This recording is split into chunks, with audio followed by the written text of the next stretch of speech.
full context for this, because I'm pretty sure I was living in the office at this point. This is when I lived in Baltimore. So we had a business running, right? So we had office space rented. I didn't contribute to the rent of this space, but we had office space rented for our business. And I didn't want to live at home anymore. So I just moved into the office. So it was a funny scenario. It's a funny setup where it was like, it was a office by day, but at night, one of the rooms turned into my bedroom. The couch that was in there was secretly a futon, so I would fold it out, get everything set up and everything like that. There was like a kitchen area or whatever, but that was secretly my dining area. And there was a bathroom that happened to have like a shower and everything set up there too.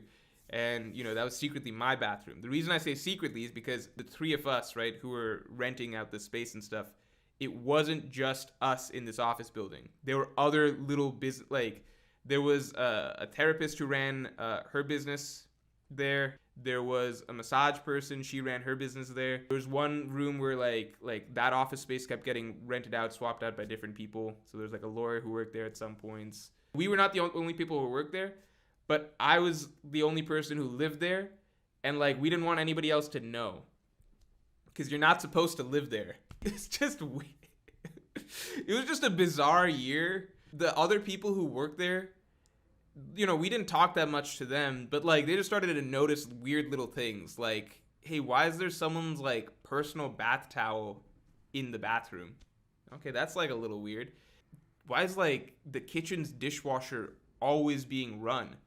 Like nobody here really like cooks anything, right? Hey, why is there like a rice cooker that was left out on the stove the other day?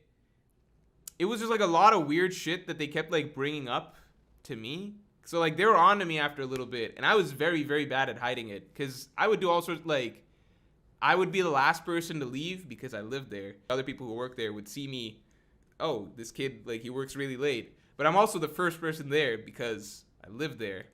So they'd come in first thing in the morning, see that, you know, this kid's already there. It is like at their office or whatever. And sometimes I would forget to fold up the futon and put away the bed and stuff. So if somebody else who worked in the building like looked in, they'd see this weird, bizarre setup in this like office space room of just like a full-on fold-out bed and like blankets and pillows and shit. There was just never a direct confrontation. So it was one of those things where like everybody picked up on it like one at a time, so they all knew. And like I knew they knew past a certain point, so we would just keep our conversations to a minimum. And they would like kind of hint at certain things, and I would just pretend I didn't know what the fuck they were talking about. And that was it. And that was just a weird year.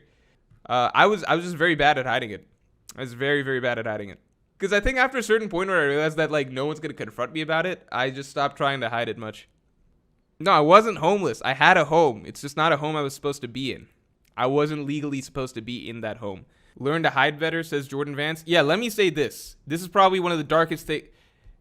This is my stream, so I'm allowed to say it. All right?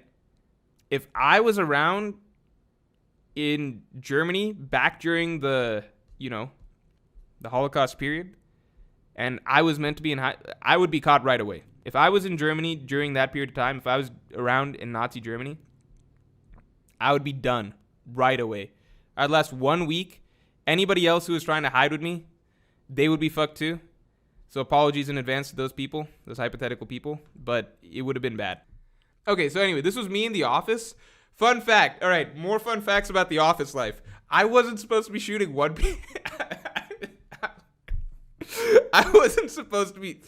Okay, I was not supposed to be shooting One Piece videos while I was at this office. All right.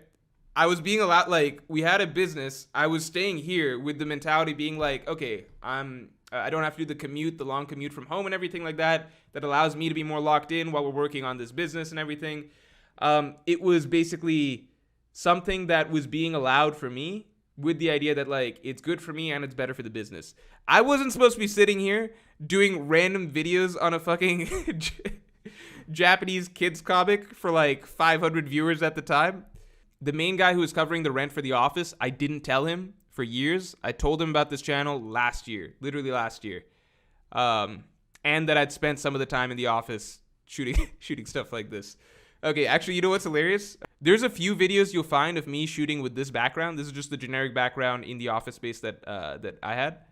the wealthiest of us three, basically, and he already had a running, somewhat successful business at this point, right? So he's teaming up with me and one other guy, basically, to expand into digital marketing, which he didn't have any experience with at that time. Okay, so Hey everyone. So white background, right? White background. This is me shooting in the office space that I had, okay, that I was allocated, right, that I was allowed to work in. This is paid for mainly by one of our guys, like one of out of our three business people. I would film here in this room, but on days that guy wasn't there, I would use his office. So I would just go. You see why this setup looks way nicer? It's got some inspirational quotes and shit in the background. We got like a nice chair here. I'm sitting on a nice wheelie chair here. Better desk. There's a printer. There's books and stuff in the back. Business books, entrepreneurship books and things like that. When he wasn't there, I would just go to his office. I'm like, all right, we got a better setup today. Cool. This is not me like being like a bad person, I swear. He knows about everything now. We still work together now, and he's still one of the closest people in general. Drive forces. Imagine you come back to your office and there's a guy recording the missing ingredient of Wano Chad. This is what his office looked like. So it had some shit at least, like, you know, desks and stuff like that, right? This was just what I had. So when I had the opportunity, fuck yeah, I went over here. Obviously. No, I wasn't homeless.